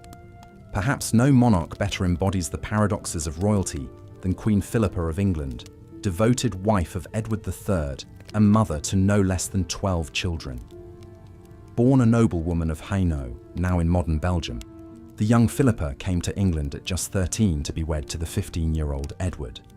It was an arranged match, like most royal marriages then, intended to secure a political alliance between their two lands.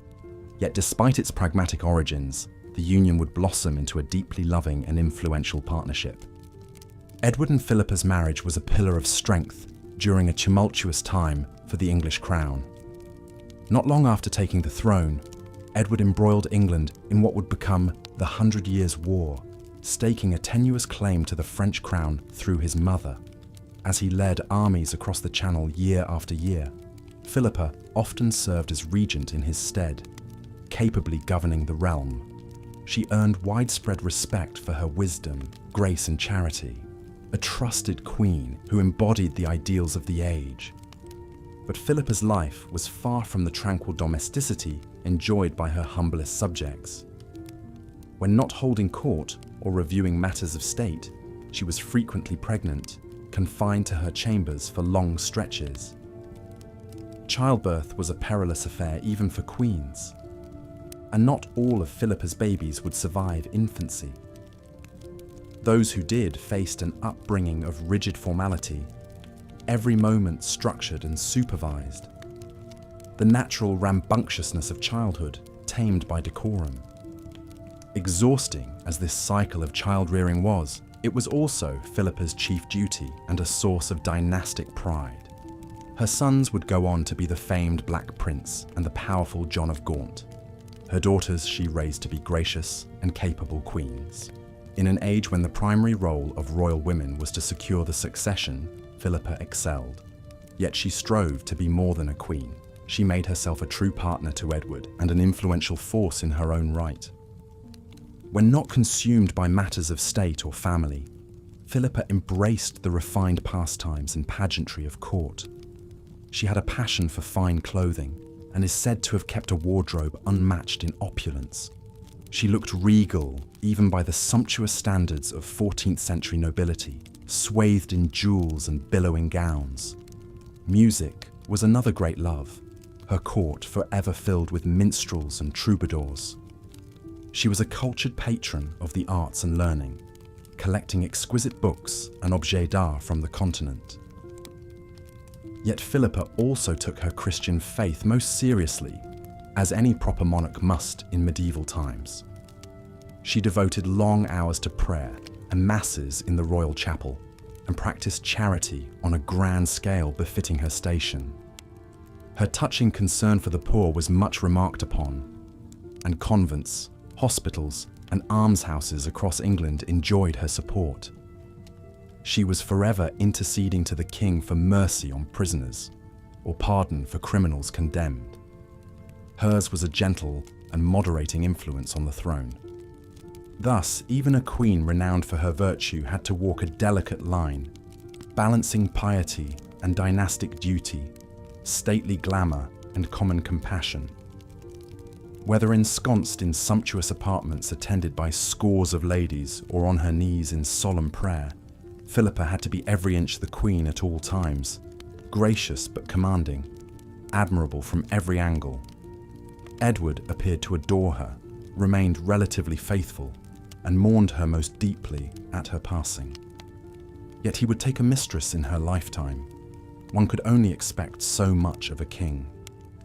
This was the central paradox of a queen's life. She must project an image of unassailable majesty, yet in truth, even her marriage was a political contract first and foremost. She must bear as many heirs as she could and raise them to rule, yet forever live apart from them and their simple childhood delights. She must act as intercessor for her people, yet never forget her place far above them. She enjoyed comforts and luxuries unthinkable to most, yet kingly whims might negate them at any time. To be royal was to live atop a pedestal, resplendent to behold, but confined on all sides. When English subjects gazed up and saw Philippa and her family in all their finery, they saw mythic figures more than flesh and blood. When we look back from our vantage point today, it can be hard to see past the crowns and castles and courtly fanfare. But Philippa's story reminds us that inside the royal robes beat a human heart, with cares and contradictions not so different from our own. So come, let us return to the halls of Windsor and feel like 14th century royalty for a moment. Imagine yourself in the embroidered velvet gown, rubies and sapphires sparkling at your throat, a golden circlet upon your brow. Minstrels play a delicate air on vielle and cittern, while you dine on glazed peacock and marchpane subtleties. Your children scamper off to the gardens for a game of cups and ball. Later nights will joust for your honour in the tilt yard. But linger not over long on these pleasant scenes, for affairs of state await in the council chamber, and the clerics have endless documents to be reviewed and sealed. A crowd of petitioners gather in the outer ward, begging justice and favour. There are disputes to settle between fractious lords, and the Scots are raiding the northern marches again. Your eldest son, still just a youth, must away to France and the battlefield, and all the while you feel a new babe quickening in your womb. Such is the life for medieval royalty. The great wheel of history turns on, and we must turn with it, leaving Philippa and her vanished world behind. But let us carry with us a certain empathy for those long-ago lords and ladies.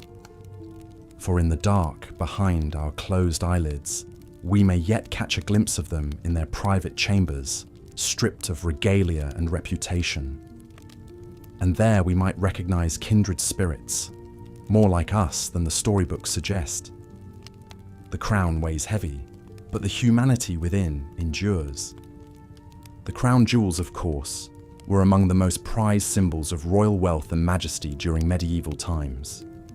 These priceless coronation regalia, crowns, orbs, scepters, and swords were encrusted with glittering rubies, emeralds, sapphires, and diamonds the size of quail eggs.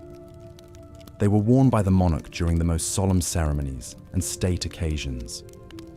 Kings and queens took great pride in commissioning ever more opulent crown jewels, each more dazzling than the last. Such ostentatious displays of riches weren't just for vanity's sake. They were calculated political statements meant to awe subjects and rivals alike with the vast resources at the sovereign's command. In an era before mass media, the bedazzling spectacle of a monarch decked out in jewel-encrusted finery was a powerful propaganda tool. It reinforced the divine right of kings, the notion that rulers were anointed by God to reign over their kingdoms. The crown jewels invoked biblical kings like Solomon, famed for their wisdom, but also their stupendous wealth and earthly glory. When worn in majestic cathedrals during holy festivals, they linked the worldly might of the monarchy to the spiritual power of the church. And when flaunted before foreign emissaries, they advertised the prosperity, sophistication, and indomitable strength of the realm. Amassing such fabulous royal treasuries was an expensive business. Skilled craftsmen devoted years to perfecting a single piece. The precious metals and gemstones were sourced from the farthest corners of the known world. Gold from Africa, rubies from Asia, emeralds from Egypt.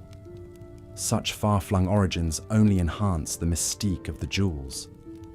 The greatest medieval goldsmiths and lapidaries, experts in working with precious metals and gems, were lured to royal courts with promises of generous salaries, lavish workshops, and exalted titles. In some kingdoms, these artisans took on almost priestly status. Their arcane knowledge of metallurgy and gem cutting, considered akin to alchemy. Different cultures developed their own distinctive styles of royal regalia. The Holy Roman emperors sported an octagonal crown, mimicking the walls of Jerusalem.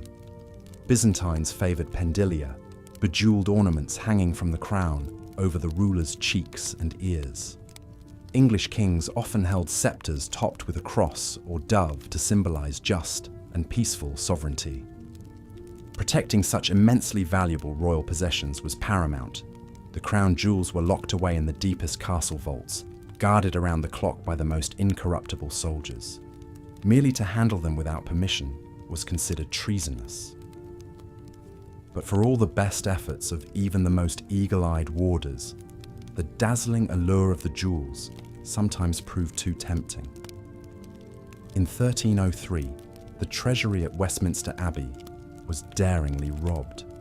The golden crown, scepters and rings of Edward the Confessor were stolen by a mysterious band of thieves.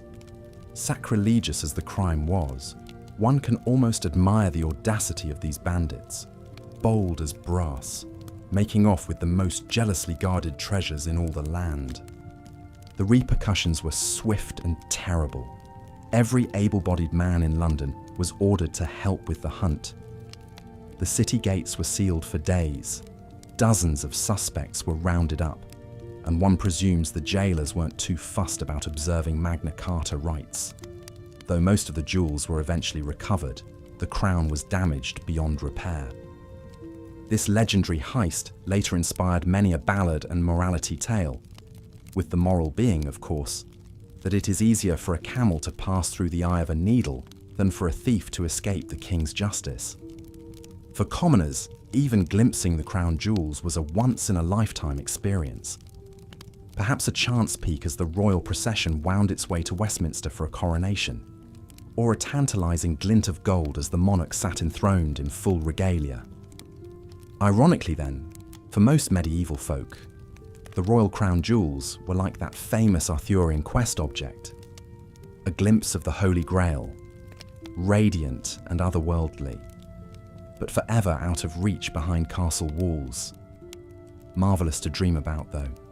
Those huge, hypnotically sparkling gemstones, the warmth of that soft, lustrous beaten gold, the sheer majesty embodied in each priceless, timeless treasure. However much the jewels bedazzled the public imagination, for the royals themselves, they could sometimes be a weighty reminder of the burdens of kingship. The 11th century German king Henry III reportedly despised wearing his crown, as it gave him headaches. The 13th century English monarch John was said to have pawned his jewels to finance his disastrous wars, a sign of his spendthrift ways. Perhaps it was a relief to set aside the £8 crown at the end of a long ceremony a day. But even in private, royals couldn't entirely escape the regalia. They wore smaller jeweled diadems and coronets as part of their everyday dress. Their furniture and tableware was festooned with gold and silver. Jewels glittered from every scabbard, goblet and slipper. Such all-encompassing opulence was customary and expected. A medieval king couldn't very well greet the Venetian ambassadors wearing a monk's rough-spun robes and a wooden bowl. Royalty had an image to uphold, one synonymous with the finest things in life, meant to mirror God's heavenly splendor and awe the masses into obedience. In a world of backbreaking poverty for most, rulers had to both look and live the part of the elect. A race of gilded demigods, draped in the most precious earthly treasures known to man. As much as we moderns might raise an eyebrow at such conspicuous consumption, there's no denying the sheer aesthetic pleasure of these magnificent artifacts. Just picture the coronation crown of the Holy Roman Empire, a soaring gold affair studded with sapphires, pearls, and an enormous ocean blue aquamarine. Or the Alfred Jewel, that Anglo-Saxon amulet with its enigmatic enamel portrait as vividly coloured as the day it was fired. These sublime treasures still have the power to enchant and inspire. And though the kings and queens who once wore them are long gone, the crown jewels remain, tangible symbols of the wealth, power, and glory of royalty in times past. More than mere ornaments, they are the glittering stuff of legends. Of course, not all royal treasures were as flashy as gem-encrusted crowns. Monarchs also cherished more understated heirlooms that were no less significant. Take the coronation spoon used to anoint English sovereigns with holy oil, a battered little silver thing about as plain as a bean spoon. But it dated back to the 12th century and was believed to be the only relic to survive the plundering of the crown jewels in the English Civil War. As such, it was imbued with sacral and historic value far beyond its appearance. Or consider the bizarre Reichenau sword and scabbard, a 10th century German weapon with an ornate scabbard of chased silver, patterned with fantastical faces melting into each other. Scholars still argue whether the unsettling designs were meant to evoke the souls of warriors devoured by the blade, or a kingly lineage dissolving into the next. In any case, it is a sublimely eerie piece of craftsmanship and a window into the more outre side of medieval aesthetics. But such grim-seeming oddities were the exception in royal treasure hoards. For the most part, the emphasis was firmly on displays of wealth, beauty, and exquisite workmanship that attested to the refinement and might of the ruling class. Where commoners made do with crudely thatched huts, rag clothing, and leather trenchers, the king and his court enjoyed the ne plus ultra in every department. The most intricate tapestries, the most towering Gothic cathedrals, the most beguiling music. Luxuries like spices, silks, and stained glass were imported at staggering expense from the far reaches of the globe. Teams of tailors, goldsmiths, and furniture makers were kept on permanent retainer to furnish an endless stream of sumptuous goods. The royal wardrobe alone was vast enough to clothe a small city. from ermine-trimmed robes to jeweled slippers to gold-plaited underpants. No wonder that, for the average swineherd or scullery maid, the royal lifestyle seemed as impossibly remote and marvelous as that of archangels or fairy kings.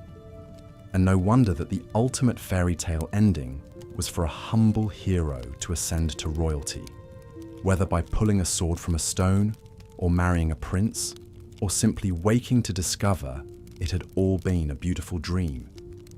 Yet even in their finest silks and most pompous ceremonies, medieval monarchs were only flesh and blood. They weren't immune to the same everyday ailments, emotions and indignities as the lowliest peasant. One can picture the royals nursing headaches after too much Rhenish wine, or discreetly scratching their lice-ridden wigs, or grumpily changing out of those stiff brocaded tunics into something a tad more comfy. It's this human touch that makes them relatable across the yawning centuries. Underneath all the padded pomp and circumstance, kings and queens worried about their unruly offspring, griped about their gambling debts, and suffered from indigestion, just like anyone else. They simply did so while swanning about in palatial splendor and sporting gem-studded underwear. So as we drift off to sleep, let us dream of those long-ago lords and ladies holding court in halls hung with unicorn tapestries, supping on gold-flecked pies and rose-petal puddings, dancing the farandole by candlelight in velvet sleeves and pearl-sewn veils. A world of wonders as fabulous and far off as an illuminated page from a book of hours, yet inhabited by royals who were just as human as you or I, once you pried off their crowns. Good night, sweet princes and princesses of the distant past, and flights of angels sing thee to thy rest. As we've seen, the lives of medieval monarchs were filled with grand ceremony and courtly splendor, but also weighty responsibilities and religious devotion. Perhaps no rulers embodied these contrasts quite like the 14th century English King Edward III and his queen consort, Philippa of Hainaut. Edward was crowned at the tender age of 14 after the forced abdication of his father, Edward II. The young king quickly proved himself a capable ruler, a military commander, leading England into the early stages of what would become the 100 Years' War with France. Edward asserted his claim to the French throne through his mother, Isabella, the so-called she-wolf of France. This conflict would consume much of Edward's reign and come to define the chivalric ideals of his court. Alongside her ambitious husband, Queen Philippa presided over a glittering royal household teeming with nobles, courtiers, servants, and visiting dignitaries. Philippa was no passive consort. She actively engaged in diplomacy, even personally negotiating a truce with Scotland, while Edward was away campaigning in France. The Queen was also a noted patron of the arts, particularly minstrels and musicians. Her influence helped shape the elegant, refined court culture for which she and Edward became renowned. Of course, the glamour and power couple dynamics of Edward and Philippa's marriage didn't preclude them from fulfilling the primary duty expected of any royal pair, producing heirs, and in this, they certainly rose to the occasion. Philippa bore a remarkable 12 children in total, including 5 sons who survived to adulthood. The eldest, Edward of Woodstock, would earn fame as the Black Prince and father the future King Richard II. Through Philippa's many daughters, the Plantagenet dynasty forged marital alliances across Europe. For all the splendor and intrigue that swirled around them, Edward and Philippa seem to have enjoyed a surprisingly stable and affectionate union by the standards of medieval royalty. Unlike his philandering father, Edward III never kept an official mistress. He relied on Philippa as a trusted political advisor and companion.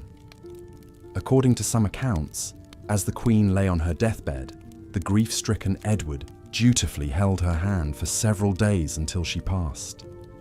Even before Philippa's death in 1369, Edward began to withdraw from public life as he entered old age. The capable leader who embodied the chivalric ideal had grown increasingly infirm in both body and mind. During his final years, he fell under the influence of his grasping mistress, Alice Perez, who purportedly plundered the royal treasuries. When Edward himself died in 1377, the once glorious Plantagenet dynasty he and Philippa had built teetered on the brink of chaos. Their great-grandson Richard II would prove ill-suited to the throne, eventually deposed by rebellious nobles. But despite the turmoil that followed, the legacies of Edward III and Queen Philippa endured. It was Edward who first established English as the official language of his royal court, a shift away from the French that had long been favoured by the Norman elite. He also founded the prestigious Order of the Garter, still the world's oldest national order of knighthood. For her part, Philippa popularised the name Philippa itself in England, where it had been quite rare, but now took its place in the royal rolls. Even more than their tangible impacts, Edward and Philippa came to embody an ideal of enlightened monarchy, ruling with a mix of piety, chivalry, patronage, and power. In later centuries, when the Tudors and Stuarts looked back to forge an English identity, they often invoked Edward as a model king, a paragon of both warrior courage and courtly grace presiding over a flourishing medieval realm. That these images tend to gloss over the more complicated realities of Edward's reign attests to the lasting pull of Plantagenet legend. Regal power in the Middle Ages was so often a family affair, the fate of bloodlines and kingdoms bound together in a great generational chess match. For Edward III and Philippa, whatever personal affection they may have shared was always interwoven with hard-nosed political calculation. Their marriage joined England to Philippa's native county of Hainaut, creating a vital early alliance in the 100 Years' War to come. These same dynastic imperatives meant that royal children were often treated more as political game pieces than beloved family members. Even for an evidently doting mother like Philippa, her daughters were destined to be used as bargaining chips, their marriages auctioned off to the most promising bidder. Princesses were routinely packed off to distant lands, as young as 10 or 12, to cement an alliance or claim a throne. Such was the case for Edward and Philippa's second daughter, the Princess Isabella. At the age of just 13, Isabella was dispatched to Gascony to marry Edward's close ally, the Lord of Coucy. The young girl's lavish wedding in 1365 served as much a show of English wealth and power as a marriage ceremony. Poor Isabella's elaborate trousseau filled an entire ship, while her dowry of 4,000 marks required another vessel to transport. The Lord of Coucy was so impressed by this ostentatious display, he voluntarily became an English vassal on the spot. Marital statecraft aside, the sheer act of giving birth was a crucial role, indeed a risky duty, for any medieval queen. With minimal understanding of hygiene and medicine, childbed presented moral peril for even the most exalted woman. Doubtless, even Philippa, who enjoyed the era's most advanced obstetric care, felt a shiver of dread each time her belly swelled with child. Perhaps she whispered a prayer to St. Margaret, the patron saint of pregnant women, or clutched an amulet of precious stones believed to aid in delivery.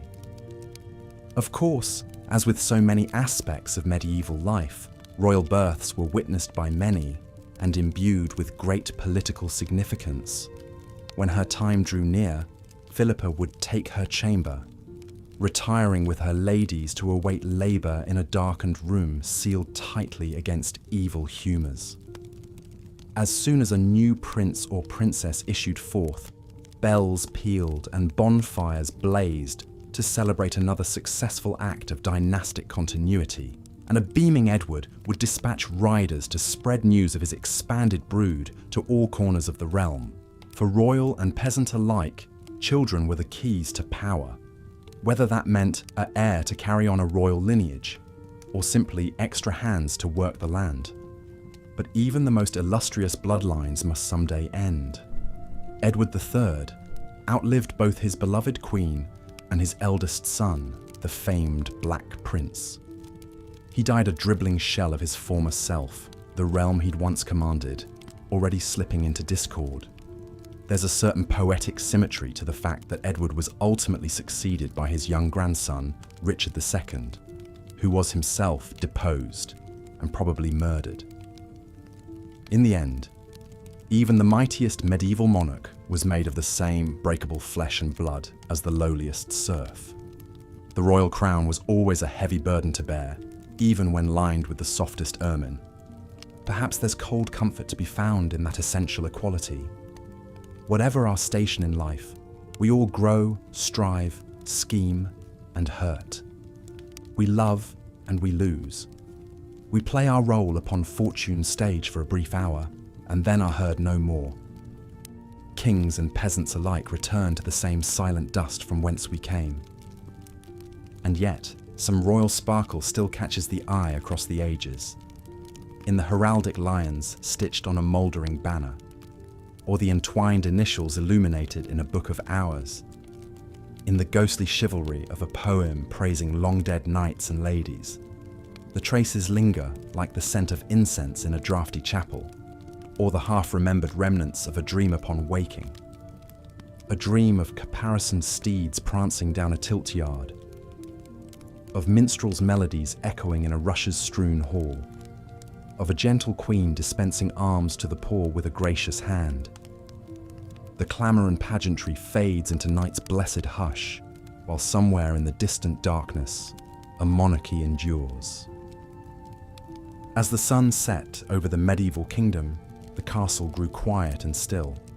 The day's labours complete, the monarch and their court retired to their private chambers to unwind and prepare for the night ahead. For royalty, even these intimate moments maintained an air of refinement and ritual. Servants would assist the king and queen in changing out of their finery and into their sleeping attire. Luxurious nightgowns and robes of fine linen or silk, perhaps trimmed with delicate lace or fur, were donned. A chambermaid would brush out the queen's long hair with slow, soothing strokes until it shone like spun gold in the flickering candlelight. The king might sit pensively by the fire, sipping a goblet of warm, spiced wine as a page removed his shoes. These private quarters were the ultimate sanctuary, where royalty could let their guard down, away from prying eyes. Here, in the innermost chambers, the trappings of wealth and status were more understated. Tapestries depicting serene gardens and religious scenes adorned the walls, while plush carpets cushioned the stone floors. The massive canopied bed was piled high with embroidered pillows and blankets, an inviting cocoon promising a restful night's sleep. Before retiring, the monarch might linger over private correspondence at their writing desk, or pore over state documents one last time. A confessor would arrive to hear the royal confession and offer a blessing. Finally, with a weary sigh, the king and queen would slide into bed and draw the heavy velvet curtains closed around them, shutting out the world. As sleep descended, one wonders what filled the dreams of these powerful rulers. Did they envision victories on the battlefield, grand castles rising from their kingdoms, their legacy stretching through the centuries? Or perhaps in sleep, they were simply ordinary men and women, rejoicing, grieving, hoping, and loving just like any other. Kings and paupers alike look peaceful in slumber, the burdens and blessings of their lives temporarily forgotten. Though we often imagine royalty living in unimaginable splendor, in truth their lives were an inseparable blend of pageantry and privacy, responsibility and repose. To peer through the gates of a castle is to realize that within those thick stone walls, behind the crowns and gowns, beat hearts not so different from our own. The storied walls of England's Leeds Castle could tell such tales of royal humanity, for this moated manor hosted many medieval monarchs over the centuries. Built in 1119 by the Norman lord Robert de Crèvecoeur, Leeds passed into royal ownership under King Edward I in 1278. This Castle of Queens, Queen of Castles, as it was known, became a favourite retreat of Edward's queen, Eleanor of Castile. Eleanor was renowned for her beauty, intelligence, and fierce devotion to Edward. A Spanish princess, she wed the English prince at the tender age of 13 and stood loyally by his side as he ascended to the throne and fought wars in Wales and Scotland. Together, the royal couple had an impressive 16 children, securing the Plantagenet dynasty. Tragedy struck in 1290 when, travelling to join Edward on campaign, the 49-year-old Eleanor fell ill with a quartan fever. The king rushed to her bedside at the manor of Harby, but there was nothing to be done. As Edward cradled his beloved wife, Eleanor slipped away, leaving the king utterly bereft. "I loved her tenderly in her lifetime," Edward lamented. "I do not cease to love her now she is dead." In his all-consuming grief, the king erected 12 elaborate stone crosses at each place Eleanor's funeral procession stopped on its journey from Lincoln to London. The Eleanor crosses were Gothic masterpieces, soaring monuments to an extraordinary queen and an enduring royal love. Though only fragments remain today, these crosses stand as a testament to the beating heart inside the crown. For all their wealth and power, the royals of medieval times were not immune to the joys and sorrows that comprise mortal life. They too suffered losses and delighted in triumphs, experienced despair and found hope renewed. Next time you gaze upon a crumbling castle or weather-worn statue, remember the human stories, the laughter and the tears, woven into the very fabric of history.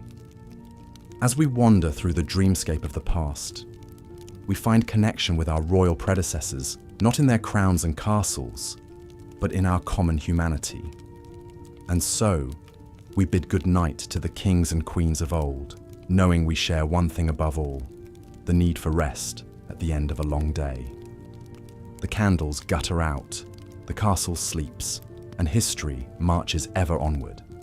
Good night, dear viewer, and may your dreams be as sweet as a royal lullaby from long ago.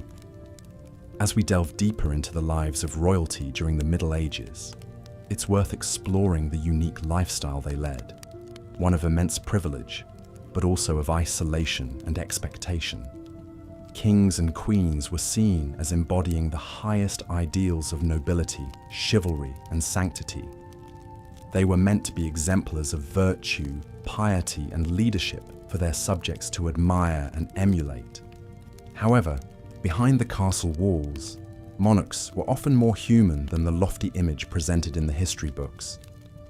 They had desires, flaws, and personal struggles just like anyone else. Marriages were often arranged for political gain rather than love or compatibility. Kings were generally expected to take mistresses discreetly, a tacit reality of court life. Queens might turn a blind eye to such dalliances to maintain stability and dignity. The lack of privacy was another challenge for medieval royals. From the moment they awoke to their last waking hour, monarchs were constantly attended by a retinue of servants, courtiers, petitioners, and advisors.